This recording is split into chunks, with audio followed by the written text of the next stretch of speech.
नमस्कार दोस्तों, मेरा नाम उज्ज्वल और आप देख रहे हैं माई पाठशाला। अपने इंग्लिश ग्रामर के 120 रूल्स की सीरीज में आज मैं लेके आया हूँ रूल नंबर 11। आज मैंने ग्रामर का जो सेक्शन पिक किया है वो कवर करता है नाउन को, एग्जेक्टिव को और एडवर्ब को। और मैं हिंदी भाषी बच्चों की बात करूँ तो सबसे पेनफुल सेक्शन ये रहता है, क्योंकि एग्जेक्टिव पहचानने में दिक्कत होता है, एडवर्ब पहचानने में दिक्कत होता है और नाउन पहचानने में भी दिक्कत तो होता ही होता है। नाउन, कुछ नाउन ऐसे होते हैं, कुछ शब्द ऐसे होते हैं जो नाउन की तरह इस्तेमाल होते हैं, कुछ शब्द ऐसे होते हैं जो एग्जेक्टिव की तरह इस्तेमाल होते हैं, कुछ शब्द ऐसे होते हैं जो एग्जेक्टिव की तरह दिखाई देते हैं, एडवर्ब की तरह दिखाई देते हैं। तो समझ में नहीं आता है कि ये सब घाल मेल कैसे हो रहा है और कैसे जो है क्वेश्चंस रखे जा रहे हैं और कैसे हम करेक्ट करें। अंग्रेजी माध्यम के बच्चे ग्रामर बहुत अवॉइड करते हैं कि ना पढ़ना पड़े, क्योंकि वो रिदम के साथ ही क्वेश्चन करेक्ट करके चले जाते हैं। बहुत सारे बच्चे ऐसे हैं जो अंग्रेजी माध्यम के 90% स्कोर करके खुश हो जाते हैं। अगर वो ग्रामर एक बार सही से पढ़ ले तो मुझे लगता है वो 100% स्कोर कर सकते हैं, वही सबसे अच्छा स्कोर कर भी सकते हैं। ये 120 रूल की सीरीज कट टू कट है, टू द पॉइंट है, तो मुझे लगता है कि आप सब लोगों को जो है दिन का थोड़ा समय निकाल के सीरीज को फॉलो कर लेना चाहिए। जो बच्चे इसे फॉलो कर रहे हैं पूरी सीरीज को सही से देखें। कोई बच्चा नया हो तो मैं उनको बता दूं कि ये रूल नंबर 11 है, प्लेलिस्ट बना हुआ है, आप चैनल को सब्सक्राइब करके सीरीज को एकदम तमीज से फॉलो कर लो। पहले मैं प्रीवियस ईयर के क्वेश्चन दिखाता हूँ, इनको पहले देखो। अगर इन क्वेश्चन को आसानी से आप कर ले रहे हो, इनके पीछे का रीजन सही से समझ जा रहे हो, तो आप वीडियो को स्किप कर सकते हो। अगर इनको कर ले जा रहे हो, रीजन समझ नहीं पा रहे हो, नहीं कर पा रहे हो, रीजन नहीं समझ पा रहे हो, तो ये वीडियो पूरा देखो, ताकि आज जो रूल है, आज का जो सेक्शन है, मैं आपको क्लियर कर सकूं। जैसे पहला क्वेश्चन है, the job is under the direct of mister Jones. ये सीजीएल प्री का क्वेश्चन है। रिदम के हिसाब से इस क्वेश्चन को लगभग 80% बच्चा जो है एग्जाम में जो अपीयर हो रहा है वो कर सकता है, जिसने थोड़ी भी अच्छे से तैयारी कर रखी है या थोड़ी प्रैक्टिस कर रखी है वो ये कर सकता है। लेकिन जबकि मैं क्वेश्चन नंबर दूसरा बोलूं, the priest class took upon the monopoly of scriptural, L missing है, scriptural knowledge and interpretation of the same to its own advantage. एक तो सेंटेंस है, थोड़ा डिफिकल्ट है पढ़ने में भी, हिंदी भाषी बच्चों के लिए, इंग्लिश मीडियम वाले बच्चों के लिए डिफिकल्ट नहीं है, लेकिन एरर पकड़ने में उनको दिक्कत हो सकता है अगर ग्रामर का नॉलेज ना हो, क्योंकि रिदम ब्रेक नहीं हो रहा है, और जहां रिदम ब्रेक होता हुआ दिखाई देगा वहां पे एरर नहीं है। ये आसान है, ये डिफिकल्ट है। उसी तरीके से बात करूं जो है, together with empowerment there has to be culture of personally accountability so that everyone realize the necessity of valuing commitment. Hindi भाषी बच्चे इसमें भी पकड़ नहीं पाएंगे, इंग्लिश मीडियम के जो बच्चे हैं वो ये क्वेश्चन कर लेंगे। The modern man is busy acquiring more and more wealth and designing ways to invest it in more sense pleasure. इस क्वेश्चन में मैं बात करूं, तकरीबन 80% बच्चा जो है जिसने पहले से नहीं पढ़ रखा है जो है ना, और इस टाइप के क्वेश्चन नहीं लगा रखा है, उसे भी समझ में नहीं आएगा एरर कहाँ है। जहां समझ में आएगा वहां एरर नहीं है, और जहां एरर है वहां समझ में नहीं आएगा। तो इस तरीके के क्वेश्चन अगर आप कर पा रहे हो, रीजन भी सही से जान रहे हो, तो वीडियो को स्किप कर दो। अब देखो, ये मैं रूल बताऊं उसके पहले मैं बेसिक्स एक बार समझा दूं, क्योंकि बेसिक समझना बहुत जरूरी है। एक बार मैं आपको बेसिक समझा देता हूँ। 3 चीजें हैं जो आपको ध्यान से समझना है। जैसे बहुत सारे बच्चे ये जानते कहेंगे सर ये नाउन क्या पढ़ा रहे हो, नाउन तो हमको पता है, एग्जेक्टिव क्या पढ़े हो बता रहे हो, ये तो हमको पता है, हमने खूब रट्टा मार रखा है, और एडवर्ब क्या पढ़ा रहे हो, तो ये मैंने पढ़ रखा है, रट्टा मार रखा है। देखो, सेंटेंस के अंदर अगर मैं बात करूं तो सेंटेंस के अंदर एक ही शब्द ऐसा होता है जो आपका नाउन की तरह भी इस्तेमाल होता है, एक ही शब्द ऐसा होता है जो एग्जेक्टिव की तरह भी इस्तेमाल हो जाता है। तो ऐसे में कैसे पता चलेगा कि कौन नाउन है कौन एग्जेक्टिव है? क्योंकि हम तो ये पढ़ लेते हैं ना कि noun is the name of person, place और thing, quality, condition and action, ये करके जो है अपन समझ जाते हैं, तो शब्द देख के समझ जाते हैं कि ये नाउन है। एक्चुअली जब सेंटेंस आता है ना तो उसमें उसका जो शब्द है वो फंक्शनली नाउन है या नाउन नहीं है, वो भी समझना बहुत जरूरी है। तो आपको ये समझना चाहिए कि नाउन सेंटेंस के किस किस हिस्से में आ सकता है। नाउन सेंटेंस के हिस्से में आता है या तो वो सब्जेक्ट की तरह इस्तेमाल होता है, या वो ऑब्जेक्ट की जगह पे इस्तेमाल होता है। इसके सिवा किसी और प्लेस पे अगर कोई शब्द इस्तेमाल हो रहा हो तो वो नाउन नहीं होता, ये बात भी आपको समझना है। अब सब्जेक्ट की जगह इस्तेमाल होगा जब वर्ब के पहले आएगा तो वो सब्जेक्ट की तरह इस्तेमाल होगा, वर्ब के बाद आएगा ऑब्जेक्ट की तरह इस्तेमाल होगा। एक और चीज है जो आपको ध्यान रखना है कि प्रीपोजिशन जो होता है वो अपने बाद हमेशा, जो प्रीपोजिशन होता है वो हमेशा अपने बाद क्या लेता है, ऑब्जेक्ट लेता है। तो ऑब्जेक्ट में आपका नाउन या प्रोनाउन होता है। तो नाउन है या प्रोनाउन यहाँ पे रह सकता है, तो कोई शब्द नाउन है या प्रोनाउन है यहाँ पे होगा, या यहाँ पे होगा, या सेंटेंस में प्रीपोजिशन के ऑब्जेक्ट में होगा। 3 जगह है जहां पे आपको समझना होता है। अब जब हम नाउन की बात करते हैं तो एक शब्द हो गया आपका, क्या हो गया, ये एक शब्द हो गया, एक वर्ड हो गया। जब आप नाउन समझते हो तो साथ में आपको नाउन फ्रेज भी समझना होता है। नाउन फ्रेज भी समझना होता है। तो जब हम नाउन फ्रेज की बात करें तो नाउन जो फ्रेज होता है अप टू 4 कंपोनेंट से मिला के बन सकता है, या ये मान लो कि 4 शब्दों से मिलकर बना हो सकता है, जिसमें एक आर्टिकल आता है, ठीक है ना, एक एडवर्ब आता है, एक एग्जेक्टिव आता है और एक नाउन होता है। 4 शब्द एक साथ नाउन फ्रेज की तरह इस्तेमाल हो सकते हैं। किस तरह इस्तेमाल हो सकते हैं? नाउन फ्रेज की तरह इस्तेमाल होते हैं। ये नाउन फ्रेज यहां रखा जा सकता है, ये नाउन फ्रेज यहां रखा जा सकता है, ये नाउन फ्रेज यहां पे रखा जा सकता है। तो आपको देख के ये समझना पड़ेगा कि एक शब्द रखा हुआ है या 4 रखा हुआ है या 2 रखा हुआ है या 3 रखा हुआ है। कोई अगर 2 होगा तो नाउन और एग्जेक्टिव का कॉम्बिनेशन हो सकता है, 3 होगा तो आर्टिकल, एग्जेक्टिव और नाउन का कॉम्बिनेशन हो सकता है, एडवर्ब, एग्जेक्टिव और नाउन का कॉम्बिनेशन हो सकता है। लेकिन इस पूरे ग्रुप में जो आखिरी शब्द होता है वो हम हमेशा नाउन रखते हैं। नाउन के पहले एग्जेक्टिव, उसके पहले एडवर्ब और फिर आर्टिकल रखते हैं। एक बात और समझना है कि देखो नाउन अकेले आ सकता है, लेकिन एग्जेक्टिव जो है बगैर नाउन के नहीं आएगा। एग्जेक्टिव के बाद नाउन होना बहुत जरूरी है, कंपलसरी बात है। उसी तरह आर्टिकल ए, एन और आर्टिकल द कहीं पे आप देखोगे तो आपको यह समझना है कि इसके बाद अगर एक ही शब्द है तो नाउन है, इसके बाद 2 शब्द है तो एग्जेक्टिव और नाउन है, इसके बाद 3 शब्द है तो एडवर्ब, एग्जेक्टिव और नाउन इस सीक्वेंस में रखा जाता है। ये बहुत बेसिक बात है जो बच्चों को पता होना चाहिए। अगर ये नहीं पता है तो सेंटेंस में पहचान नहीं पाओगे, वरना वो जो मास्टर सिखाते हैं कि हु का रिप्लाई, हुम का रिप्लाई, वाई का रिप्लाई, व्हाट का रिप्लाई, वेयर का रिप्लाई, ऐसे करके निकालो, ऐसे ही बच्चा निकाल नहीं पाता है। 90% बच्चा ऐसे नहीं निकाल पाता है। ऐसे आप समझ पाओगे सही से। अब जैसे आपने एक बात ये सीखा है, जैसे मैंने आपको बताया, तो एग्जेक्टिव कैसे बनाओगे? नाउन के पहले अगर आर्टिकल नहीं दिया हुआ, सिर्फ एक ही शब्द है, तो क्या होगा? एग्जेक्टिव होगा, क्योंकि एग्जेक्टिव हमेशा नाउन के साथ आता है। इसी तरीके से बात करें हम कि जो एडवर्ब है, एडवर्ब कैसे आ सकता है? एडवर्ब आपके वर्ब के पहले पीछे आ सकता है। एडवर्ब के पहले भी इस्तेमाल होता है, एडवर्ब के बाद भी इस्तेमाल होता है, क्योंकि एडवर्ब की डेफिनेशन में आती है कि मेनली ये वर्ब को मॉडिफाई करता है। लेकिन ये सिर्फ वर्ब को ही मॉडिफाई नहीं करता है, ये एडजेक्टिव को भी मॉडिफाई करता है। जब ये एडजेक्टिव को मॉडिफाई करता है तो ये एडजेक्टिव के पहले आ सकता है, जैसे कि इस फ्रेज में आता है कि जब हम नाउन रखते हैं, एडजेक्टिव रखते हैं, उसके साथ एडवर्ब रखते हैं। तो जब आर्टिकल और नाउन के बीच में 2 शब्द दिया हुआ तो पक्का वहां पे एक जो है एग्जेक्टिव और एक एडवर्ब है।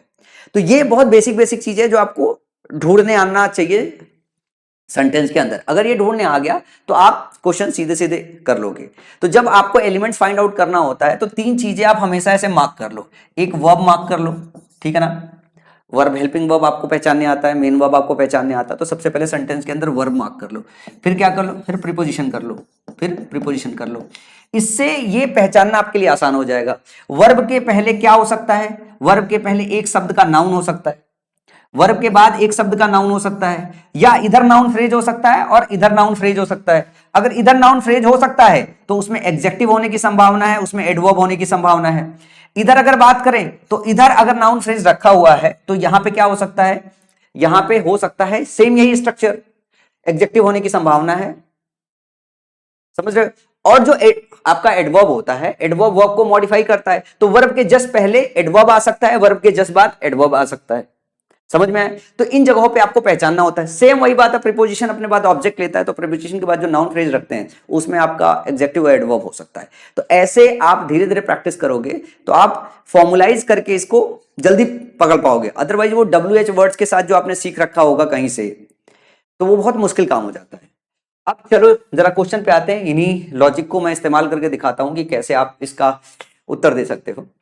जैसे लिखा हुआ है, the job is under the direction direct of mister Jones. अब यहां पे देखो ऑफ दिया हुआ है, तो ऑफ अपने बाद क्या लेगा? नाउन लेगा या नाउन फ्रेज लेगा? तो ऑफ के बाद मिस्टर जोन्स लिखा हुआ है, ये अपने आप में नाउन है, खत्म हो गई बात। किसी आदमी का नाम है, खत्म हो गई बात। लेकिन अभी आर्टिकल दिया हुआ है, और ध्यान रखना आर्टिकल और प्रीपोजिशन आ जाए तो ये आर्टिकल अपने बाद एक नाउन लेता है, तो ये आर्टिकल इसका नाउन किधर गया? नाउन नहीं है ना, डायरेक्ट नाउन तो है नहीं, डायरेक्ट का डायरेक्शन नाउन होता है। तो यहां पे सही क्या होगा? The job is under the direction of mister Jones. लेकिन ये रिदम के हिसाब से भी अटपटा सा लग रहा है, तो इस पार्ट में लगभग 90% बच्चा समझ जाता है कि यहाँ पे डायरेक्ट नहीं होगी, डायरेक्शन ऑफ मिस्टर जोन्स होगी। लेकिन क्वेश्चन नंबर 2 पे जैसे आओगे, दूसरा दिया हुआ the priest class took upon. जो टुक अपॉन की बात कर रही है आपका वर्ब हो गया, और टुक अपॉन वर्ब फ्रेज हो गया, तो ये वर्ब हो गया, इसके बाद ऑब्जेक्ट लेगा, बात इधर निकल गई। जरा इधर घूम के आओ, इस पर्टिकुलर सेक्शन में आओ। इस पर्टिकुलर सेक्शन में आओगे तो आपके पास एक आर्टिकल दिया हुआ है, और आर्टिकल के बाद अगर वर्ब आ गया है तो आपको बस ये देखना कितने शब्द हैं। यहां पे 2 शब्द है, एक शब्द ये है, एक शब्द ये है, तो आखिरी वाले शब्द हमेशा नाउन होता है। उसके पहले अगर सिर्फ एक ही शब्द आया है तो क्या होगा? वो एग्जेक्टिव होगा। प्रीस्ट हमारा नाउन होता है, प्रीस्ट हमारा नाउन होता है। लेकिन हमें क्या चाहिए, हमें चाहिए एग्जेक्टिव। तो हमें ये चेक करना पड़ता है कि नाउन का एग्जेक्टिव फॉर्म क्या हो सकता है। तो नाउन में एल वाई लगा के हम क्या बनाते हैं, हम बनाते हैं एग्जेक्टिव। क्या बनाते हैं, हम एग्जेक्टिव बनाते हैं। तो ये जो होता है द प्रीस्ट की जगह क्या करोगे, यहां पे प्रीस्टली बनाओगे। The priestly class took upon the monopoly of scriptural. Scriptural का मतलब धार्मिक या शास्त्रीय होता है। स्क्रिप्चुरल नॉलेज का मतलब होता है शास्त्रीय ज्ञान। इसकी हिंदी भी आ गया तो याद कर लो, शास्त्रीय ज्ञान। समझ में आया? आप अगर इसकी मीनिंग नहीं समझ पा रहे हो, मतलब मीनिंग समझना हो सकता है कुछ बच्चों के लिए डिफिकल्ट हो, हम मीनिंग डिस्कशन की जगह हम कोर्स पे फोकस कर रहे हैं कि एरर कैसे पकड़ते हैं। एरर ऐसे पकड़ते हैं, यहां पे अपने को चाहिए एग्जेक्टिव। अब देखो ये नहीं पता होगा क्योंकि द प्रीस्ट क्लास बोलो या प्रीस्टली क्लास बोलो, बहुत सारे बच्चों के लिए पहली बार होगा, नया शब्द होगा। द प्रीस्ट क्लास हो गया तो अपन ने समझ लिया कि प्रीस्ट क्लास रिदम में कुछ गड़बड़ नहीं लग रहा है, लेकिन जब प्रीस्टली क्लास बोलोगे ना तो रिदम और बेहतर होगा, तब समझ में आता है हाँ यार ये चीज ध्यान देना है। तो इस सेक्शन में कहां एरर है, यहां पे एरर है। जब आगे वाला क्वेश्चन देखो, नंबरिंग थोड़ा सा करेक्ट कर लेते हैं। तकरीबन 17-18 क्वेश्चन डिस्कस करने वाला हूं, थोड़ा टाइम लगेगा, बहुत इंपॉर्टेंट सेक्शन है, तो पेशेंस के साथ जो है देखिएगा, भागिएगा मत। Together with empowerment there has to be culture of personally accountability. अगर धीमे से सेंटेंस को पढ़ोगे तो यहां जैसे पढ़ोगे ना पर्सनली अकाउंटेबिलिटी, तो आपको लगने लगेगा अरे यार सर ये क्या बात कर रहे हो, ऐसा तो नहीं होता। पर्सनल अकाउंटेबिलिटी सुना है मैंने, पर्सनली अकाउंटेबिलिटी कब से होने लगा। तो ये तो अगर बच्चे ने रिदम पकड़ लिया तो वो पर्सनल अकाउंटेबिलिटी करके निकल जाएंगे। क्या करके निकल जाएंगे, वो पर्सनल अकाउंटेबिलिटी करके निकल जाएंगे। अब जरा इसको जो मैंने आपको बताया वो देखो, ये है प्रीपोजिशन।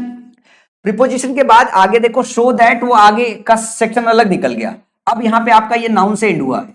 अब इस प्रीपोजिशन के बाद दो शब्द है, एक पर्सनली हो गया, एक अकाउंटेबिलिटी, एक नाउन हो जाएगा। आखिरी शब्द हमेशा नाउन होता है, तो ये क्या होना चाहिए, एग्जेक्टिव होना चाहिए।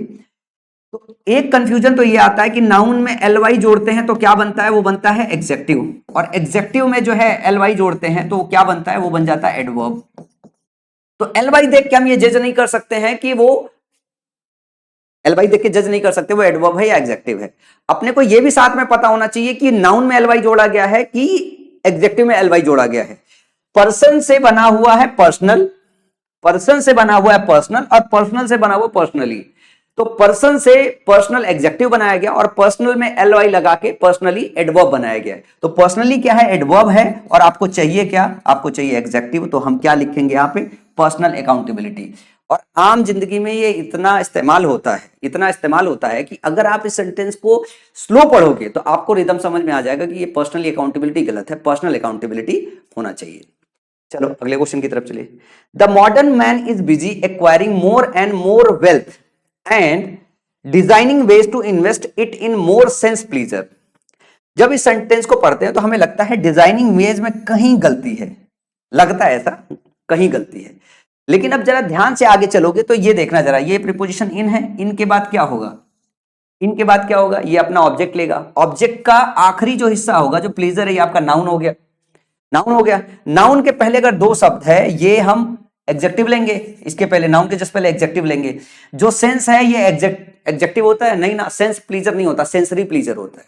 अगर हम बात करते हैं सेंसरी प्लीजर की बात हो गई, तो सेंस नहीं होगा, इसका जो एग्जेक्टिव फॉर्म होता है वो क्या होता है, सेंसरी होता है। तो सेंसरी प्लीजर की बात करेंगे, हमें चाहिए एग्जेक्टिव, जबकि यहां पे एग्जेक्टिव नहीं है, यहां हो जाएगा सेंसरी प्लीजर, ये इसका एग्जेक्टिव है, करेक्ट एग्जेक्टिव। तो सेंटेंस यहां पे इंप्रूव होगा। जब आप 10, 12, 15, 20 क्वेश्चन लगाओगे मेरे साथ, और उसके बाद जब आप मॉक टेस्ट दोगे, ठीक है ना, वहां पे इस तरीके का क्वेश्चन आएगा और वहां क्वेश्चन आप करेक्ट कर पाओगे, या फिर आपसे गलत भी हो गया, जब आप सोल्यूशन देखने जाओगे ना तब इंप्रूवमेंट आपका होता है। ऐसा नहीं होता है कि मैं एक दिन आपको पढ़ाऊं ये सब आपके दिमाग में बैठ जाएगा, ऐसा नहीं होता है। आप इसको यहां पे प्रैक्टिस करके जाओगे, 1-2 बार रिवीजन करोगे, मॉक टेस्ट देने जाओगे या किसी बुक से प्रैक्टिस करोगे, और इस टाइप या इस पैटर्न का क्वेश्चन आएगा। सही हो गया तो आत्मविश्वास बढ़ेगा, गलत हो गया तब भी आपका आत्मविश्वास इस बात के लिए बढ़ेगा कि सर ने तो इसे पढ़ा रखा है, कैसे छूट गया। तो रिवीजन लोगे तो फिर इंप्रूव करना सीख जाओगे। चलो आगे चलते हैं अगले क्वेश्चन की तरफ। जो है अगले क्वेश्चन की बात करूं मैं, अगला क्वेश्चन है the technician reminded them to have a thoroughly cleaning of machine after each use. इस चीज को जरा ध्यान से पढ़ोगे तो यहां ध्यान से देखना, मैंने देखा इधर आर्टिकल ही लगा है, मैंने देखा इधर आर्टिकल ही लगा है, ये थ्रोली क्लीनिंग की बात हो रही है, और फिर इधर दिखा है ऑफ। अगर आपको ये पता चल जाए इधर आर्टिकल है और इधर क्या है, इधर प्रीपोजिशन है, इसका ये मतलब है कि इसके पहले जो भी होगा, इसके पहले जो भी होगा वो इस आर्टिकल के लिए उसका नाउन तो आएगा आएगा। अब आर्टिकल के बाद अगर दो शब्द है और उसके बाद प्रीपोजिशन हो गया तो आखिरी वाला नाउन हो जाएगा। आप बोलोगे सर क्लीनिंग कहां से हो गया, तो वर्ब की आईएनजी फॉर्म है, ये जिरेंड होता है, ये सेमी वर्ब होता है, सेमी नाउन होता है। आप ये लॉजिक याद रखो कि अगर ये आर्टिकल है और ये प्रीपोजिशन है, इसके बीच में दो शब्द आया हुआ है तो ये आर्टिकल अपना नाउन तो पक्का लेगा। दो शब्द है तो एक एडजेक्टिव होगा, एक क्या होगा, एक नाउन होगा। ये हो गया आपका नाउन, तो ये क्या होना चाहिए, एडजेक्टिव। जो एडजेक्टिव होता है वो होता है थोरो, पूरी तरीके से, और जो एल वाई लगाते हैं एडवर्ब फॉर्म बन जाता है। तो ये क्या है, ये है एडवर्ब, ये एडवर्ब। आपको चाहिए क्या, आपको चाहिए एग्जेक्टिव, तो सही क्या हो जाएगा, ये हो जाएगा। मैं इसको यहां रख देता हूं, बताता हूं क्यों।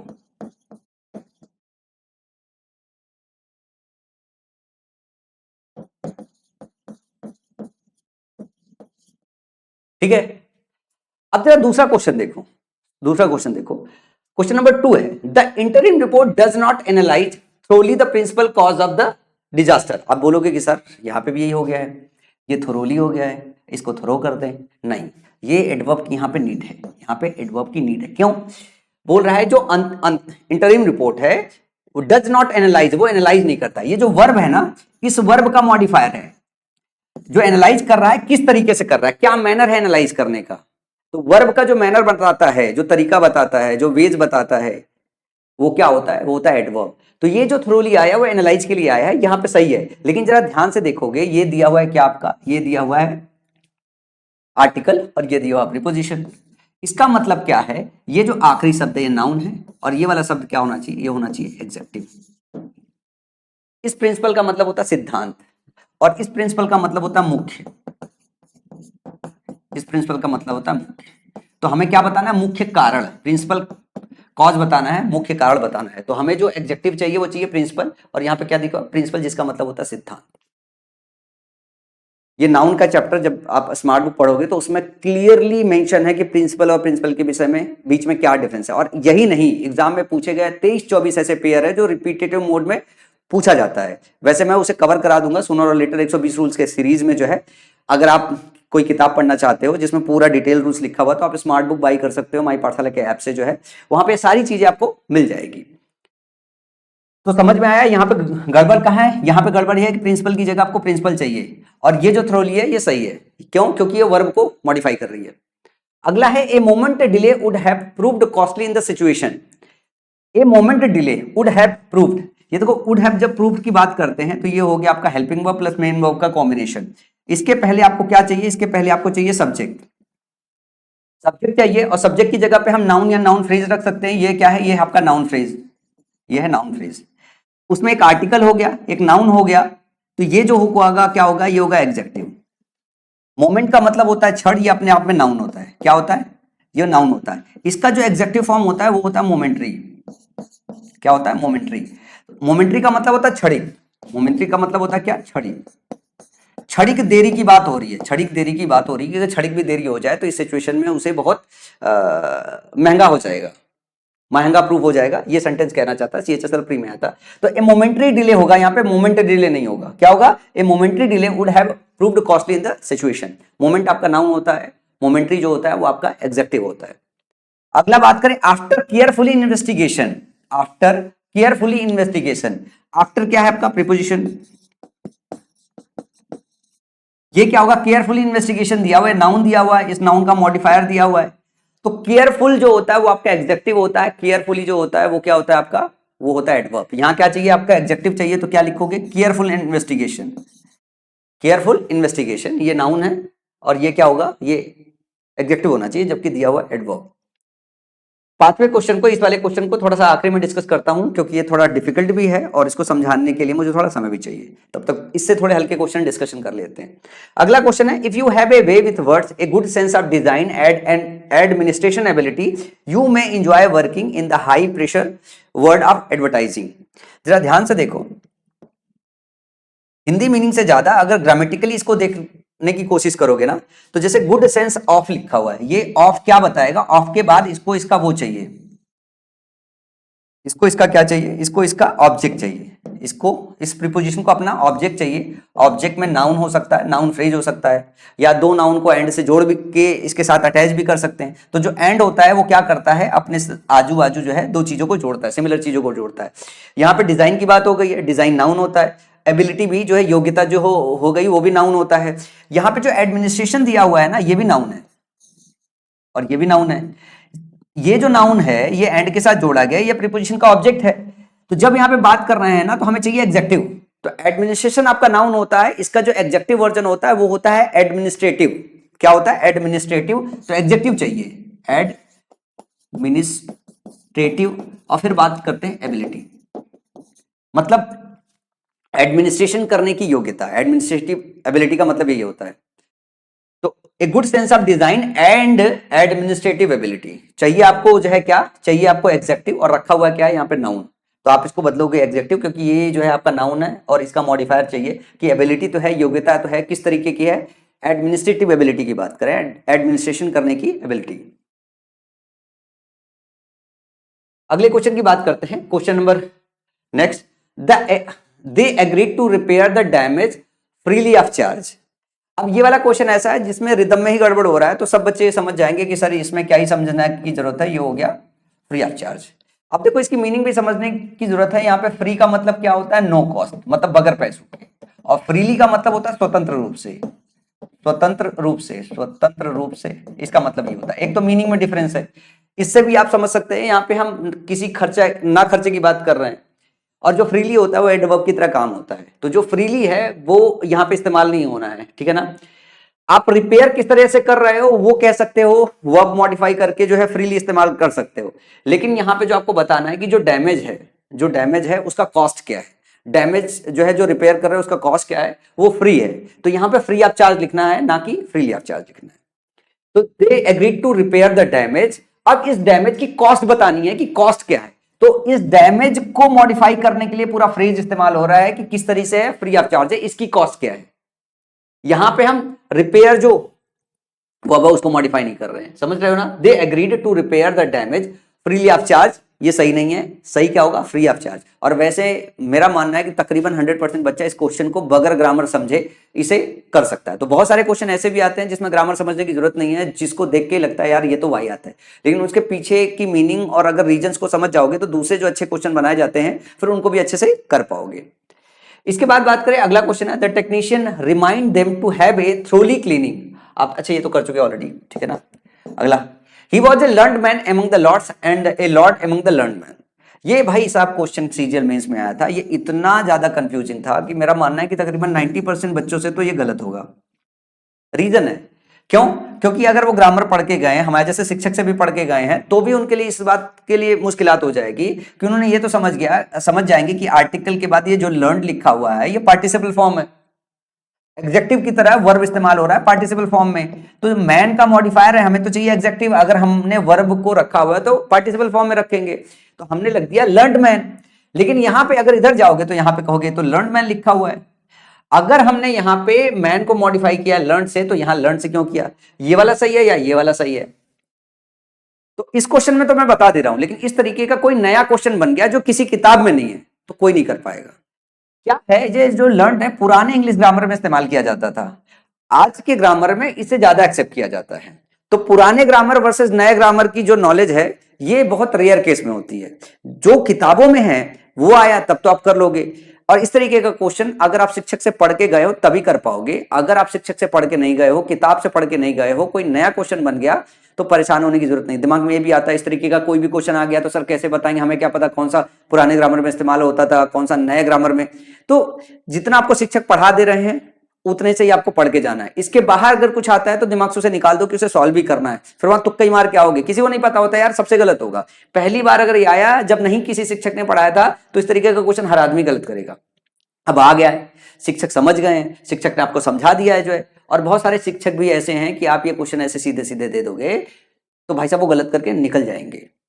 अभी रिसेंटली जो है एक गोपाल वर्मा सर ने सीपीओ 2024 का एक क्वेश्चन पढ़ाया था, कंडीशनल सेंटेंस में इफ के साथ सिंपल प्रेजेंट और सिंपल फ्यूचर का इस्तेमाल होता है। तो सिंपल प्रेजेंट जहां पे इस्तेमाल करते हैं वहां पे कैन का इस्तेमाल कर लेते हैं, मे का कर लेते हैं, कंटिन्यूअस टेंस का भी इस्तेमाल कर लेते हैं और प्रेजेंट परफेक्ट का भी इस्तेमाल कर देते हैं। एक सेंटेंस बना के दे दिया गया था प्रेजेंट परफेक्ट में, उन्होंने बता दिया कि प्रेजेंट परफेक्ट हटा दो और सिंपल प्रेजेंट में। मतलब इतने वैसे वाले शिक्षक जिनको स्टडी में गिना जाता है कि इनके पास अंग्रेजी की नॉलेज ठीक है, उनसे इस तरीके की गलती हो रही है। देखो जितने पढ़ाने वाले शिक्षक हैं, मैं आपको बता दूं 80% से लेकर 90% शिक्षक ऐसे हैं कि उनको अगर आपका पूरा पेपर दे दिया जाए, अकेले बैठा दिया जाए, तो आपसे कम स्कोर करके आएंगे। वो आपको पढ़ा रहे हैं, आपको समझा रहे हैं, क्योंकि उसके पहले वो पढ़ते हैं।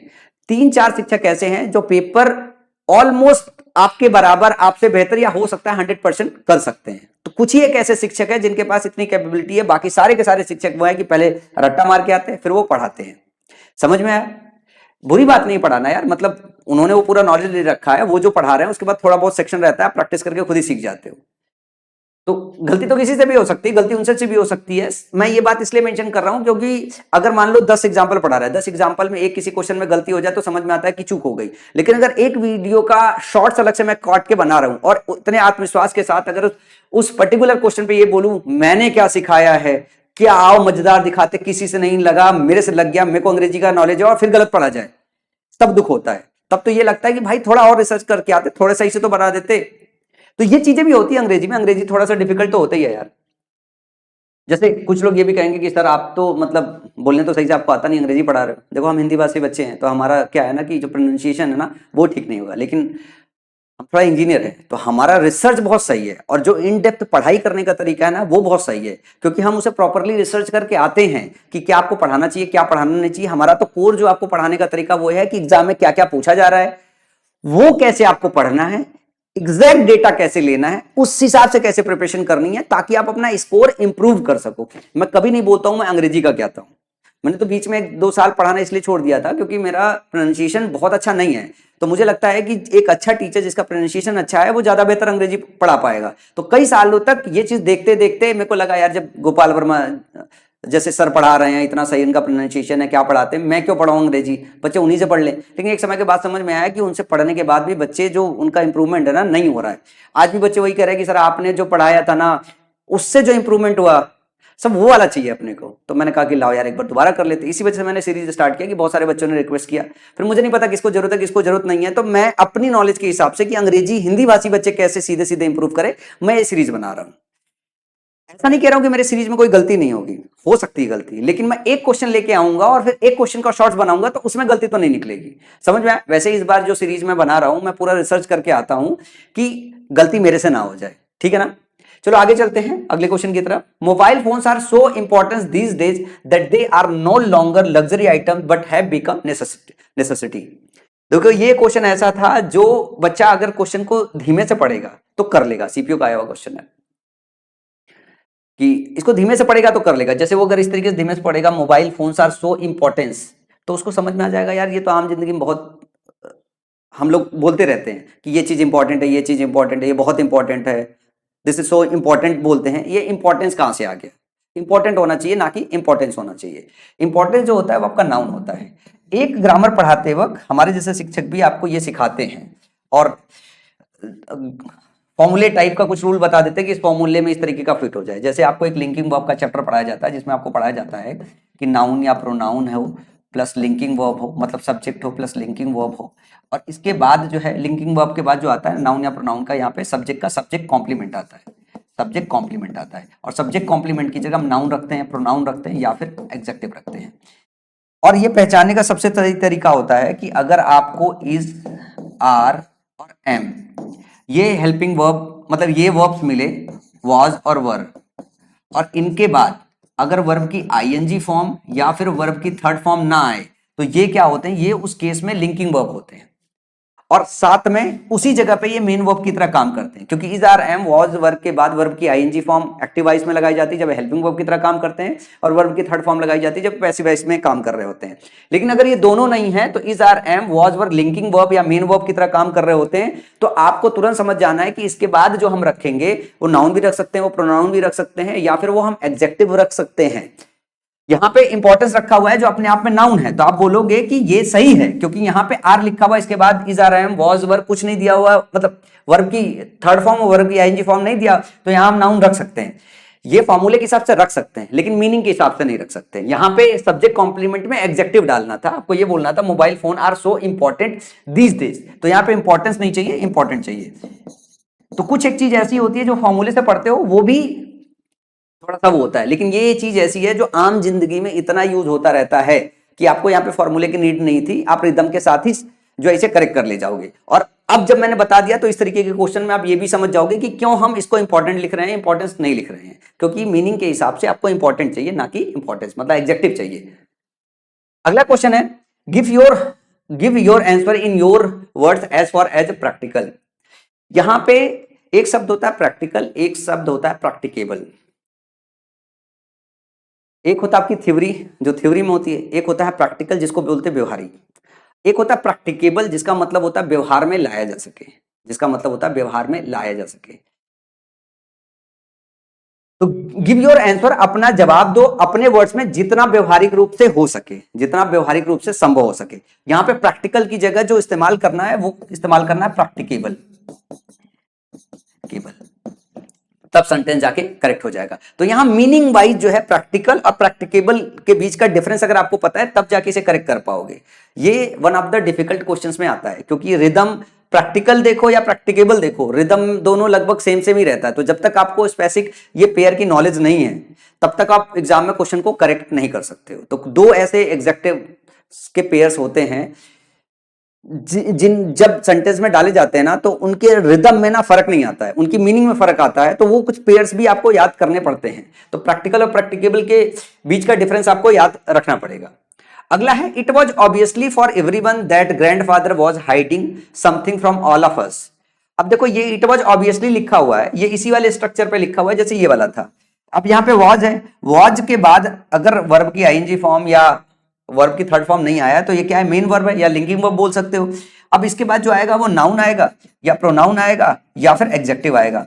अब यहां पे एरर पकड़ना आसान है, रीजन क्यों, क्योंकि ऑब्वियसली जो है वो क्या है, वो एडवर्ब होता है। ऑब्वियस जो होता है, ऑब्वियस जो होता है ये आपका क्या है, एडजेक्टिव है। तो एडवर्ब तो रख ही नहीं सकते, तो इस वजह से गलत है। इसका एडजेक्टिव वर्जन क्या होता है, ऑब्वियस। तो it was obvious for everyone. और वैसे भी जब आप रिदम के साथ भी पढ़ोगे ना तो इट वॉज ऑब्वियसली जैसे कहोगे थोड़ा अजीब लगेगा। इट वॉज ऑब्वियस क्योंकि हम आम जिंदगी में यूज करते रहते हैं। तो इट वॉज ऑब्वियस, और रीजन यही है कि ये लिंकिंग वर्ब है, लिंकिंग वर्ब सब्जेक्ट कॉम्प्लीमेंट रखते हैं। वो नाउन हो सकता है, प्रोनाउन हो सकता है, एडजेक्टिव हो सकता है, ये संभावित है, लेकिन वो एडवर्ब तो पक्का नहीं हो सकता है। तो इसमें हर तरीके से इस क्वेश्चन को समझा भी जा सकता है, इस क्वेश्चन को करेक्ट भी किया जा सकता है और रिदम के साथ भी इसे करेक्ट किया जा सकता है। तो ये सबसे आसान क्वेश्चन में से एक क्वेश्चन है, इसी वजह से सीजीएल प्री में आया हुआ है।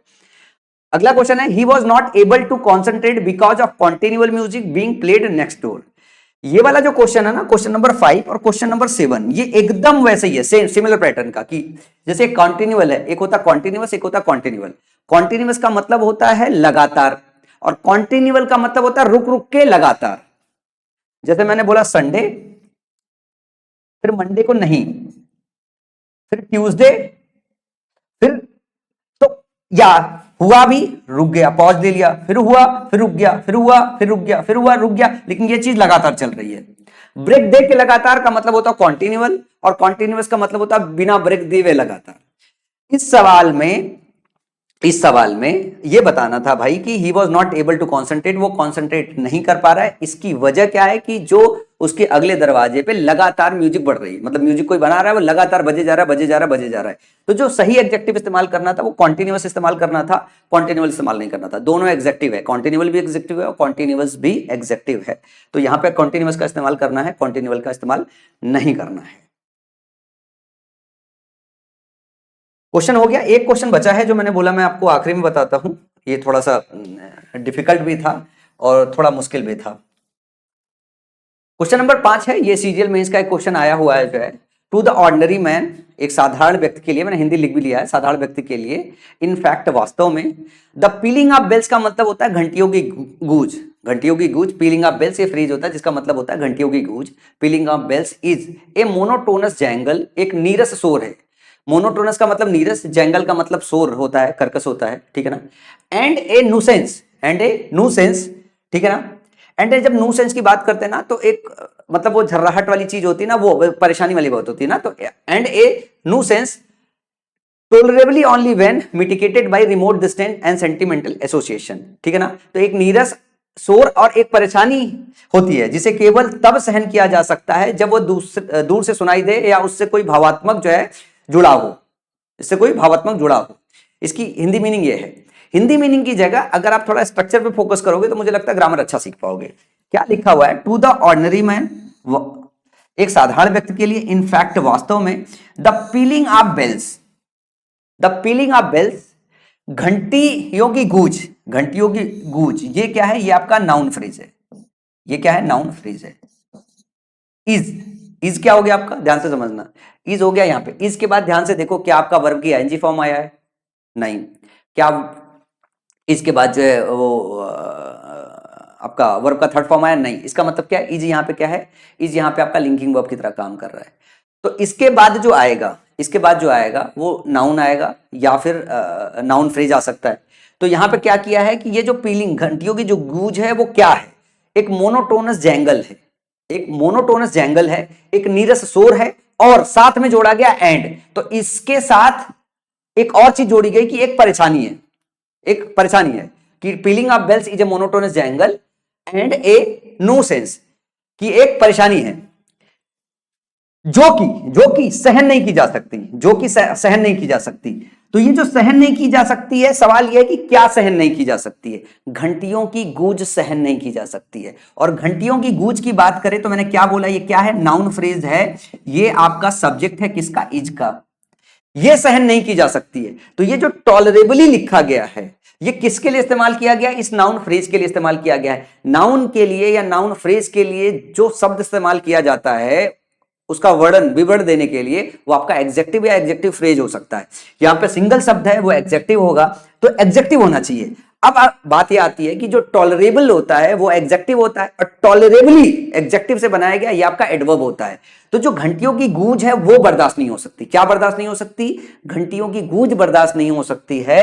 तो ये जो टॉलरेबली शब्द आया वो किसके लिए आया, इस नाउन फ्रेज के लिए आया है। तो नाउन फ्रेज के लिए जो इस्तेमाल होगा वो एग्जेक्टिव होगा। तो यहां पे टॉलरेबली की जगह क्या होना चाहिए, टॉलरेबल शब्द का इस्तेमाल होना चाहिए। ये इतना आसान क्वेश्चन नहीं था, इसीलिए सीजीएल मेंस में आया था। ये 2016 सीजीएल मेंस का क्वेश्चन है। 2015 में, 2016 में, 2017 में अंग्रेजी बहुत अच्छे स्तर की आती थी।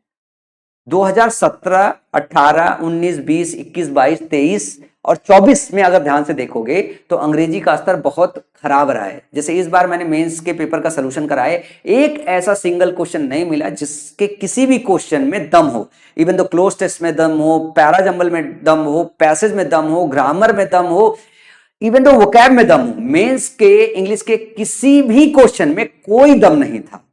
लेकिन अगर आप पेपर देखेंगे 14, 15, 16 का और उसके पहले का, क्या क्वेश्चंस आते थे, इस तरीके के क्वेश्चन आते थे जिसमें एरर पकड़ना नेक्स्ट टू इम्पॉसिबल हुआ करता था। इतना आसान नहीं था। जब तक इन डेप्थ ग्रामर की नॉलेज ना हो और आपका बैकग्राउंड भी अंग्रेजी माध्यम का ना हो, वो कर ही नहीं सकते थे, उनके लिए असंभव था। समझ में आया। तो एरर क्या था, एरर यही था कि इतना दूर दिया हुआ है इसका एग्जेक्टिव, इस नाउन फ्रेज का एग्जेक्टिव इतना दूर दिया हुआ था। इसी वजह से परेशानी हुई होगी सारे बच्चों को। मैंने भी गलत किया था, मेरे पेपर में आया था, 2016 का पेपर था मेरा, मैंने भी उस टाइम पे गलत किया था, नहीं पता चला था। ग्रामर पढ़ाते पढ़ाते पढ़ाते पढ़ाते जब हमने अपनी अंग्रेजी और इम्प्रूव की, बहुत रिसर्च किया। पहले हम विकिपीडिया नहीं पढ़ते थे, पहले ग्रामर इन डेप्थ नहीं जाते थे, पहले तो अपना सीधा सीधा रूल पकड़े, क्योंकि अपने को तो स्कोर इंप्रूव करना था, वो ध्यान देना था। तो इस तरीके के क्वेश्चन को हम मान के चले थे कि इस तरीके के क्वेश्चन में हम कितना भी मेहनत करें एग्जाम में सही नहीं कर पाएंगे। तो हमने उन एरियाज पे फोकस किया जहां पे कट टू कट सीधे पढ़ाई करो और सीधे क्वेश्चन दिख जाते, उन पे ज्यादा फोकस किया कि उन क्वेश्चन को मैं अच्छा कर पाऊं, उससे मैं अपना स्कोर इंप्रूव करें। आपको यह भी पता होना चाहिए कौन सा सेक्शन आप इंप्रूव कर सकते हो, कौन सा सेक्शन आप इंप्रूव नहीं कर सकते हो। हिंदी भाषी बेल्ट के जितने भी बच्चे हैं जो बहुत ज्यादा कमजोर सेक्शन से आते हैं, जिनकी अंग्रेजी वाकई बहुत ज्यादा खराब है, वो इस तरीके के क्वेश्चन को देख ले, वीडियो समझ ले, और ज्यादा स्ट्रेस अपने ऊपर ना डाले कि इस तरीके का क्वेश्चन एग्जाम में अगर आ रहा है, गलत आ रहा है तो क्वेश्चन छोड़ दो, क्योंकि इस पर बहुत मेहनत करोगे फिर भी आपका स्कोर इंप्रूव नहीं होगा। लेकिन ये भी मत करो कि सर आपने जो पढ़ा है इसको भी छोड़ देते हैं। अगर इतना समझोगे तो हो सकता है मेरे पढ़ाने और प्रैक्टिस करने के साथ साथ आप एग्जाम के समय तक इंप्रूव कर जाओ, क्योंकि अभी सफिशिएंट समय बचा हुआ है आपके एग्जाम के लिए। तो जितना अच्छा हो सकता है उतना मैं कराने की कोशिश कर रहा हूं। तो आज रहा जो है ये पूरा का पूरा जो है आज के रूल का, क्योंकि वीडियो थोड़ी लंबी हो गई है। मैं ये भी बताना चाहूंगा कि मैं प्लान कर रहा हूँ कि एक फाउंडेशन बैच नया, ठीक है ना, वैसे तो ऐप में मेरा फाउंडेशन बैच पड़ा हुआ है, लेकिन एक नया फाउंडेशन बैच इस करंट एग्जाम पैटर्न के हिसाब से थोड़ा सा दोबारा सा एक बार जो है चलाऊं और एक बार पूरा का पूरा बैच पढ़ाऊं। अभी डेट डिसाइड नहीं किया है, वैसे तो मैं आपकी मदद इस यूट्यूब पे ही कर रहा हूं, जो है किसी को बैच ज्वाइन करना हो तो मेरा फाउंडेशन बैच ऑलरेडी है, लेकिन मैं प्लान कर रहा हूं, मैं जल्दी आपको बताऊंगा। अगर मैं प्लान करूंगा कि नहीं मैं एक बार दोबारा से पढ़ाऊं, मैं एक बार पूरा पेपर एनालाइज कर लूं, कुछ ऐसा चीज है जो यूट्यूब पढ़ाने के बाद और फाउंडेशन बैच के बाद भी अगर आपको नीडेड हो तो मैं बनाऊं। अगर वही सेम चीज अगर दोबारा रिपीट करना है तो टाइम वेस्ट होगा, ऑलरेडी मैंने बहुत मेहनत करके वो कर दिया है। मैं कोई लाइव बैच रन नहीं करता हूं, और लाइव बैच में मेरे को मतलब वैसा भी नहीं है कि ट्रस्ट बनता है कि लाइव पढ़ाने से आपको ज़्यादा इंप्रूव करा पाऊंगा। ऐसे में आपका थोड़ा समय बचा रहा हूँ, क्योंकि कम समय में आपको जो है लेक्चर डिलीवर कर पा रहा हूँ। यही लेक्चर अगर आपको लाइव क्लास में पढ़ाना होता ना तो 1.5 घंटा 2 घंटा लग जाता आपको अच्छे समझाने में, आपसे बात करना फिर पढ़ाना। ऐसे आप इसे आराम से धीमे धीमे पढ़ सकते हो, रिवीजन करना हो तो 2x पे लगा के रिवीजन कर सकते हो, अपने नोट्स में लिख के रिवीजन कर सकते हो। तो मेरा काम है एक समझदार शिक्षक की तरह जो है आपको आपका समय बचा के दे। तो मैं उम्मीद करता हूँ आज का लेक्चर आपको पसंद आया होगा। कोई सुझाव हो, कोई सलाह हो तो नीचे मुझे कमेंट सेक्शन में दीजिएगा। वीडियो अगर पसंद आ रही हो तो लाइक का बटन हिट कीजिएगा, मन करे तो दोस्तों के बीच में साझा कर दीजिएगा। तो आज की इस क्लास को यहीं स्टॉप करता हूँ।